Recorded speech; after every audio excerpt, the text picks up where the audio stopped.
từ say rong cao thì tôi rong rao chỉ từ hung cao hay cứ chia là chỉ cả lên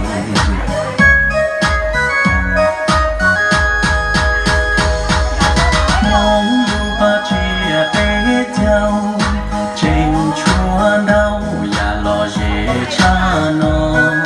yên bao yêu cho nhu từ xin đau rong chia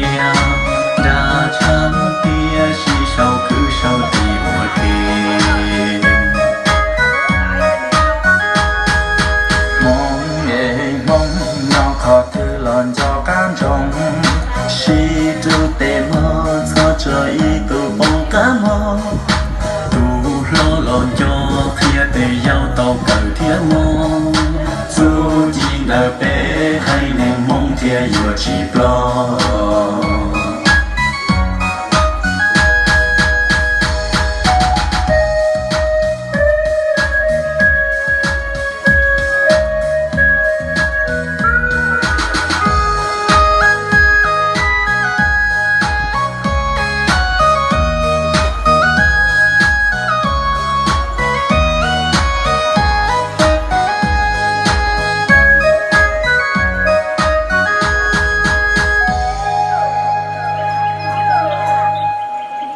Vâng, xin cảm ơn tiếp tục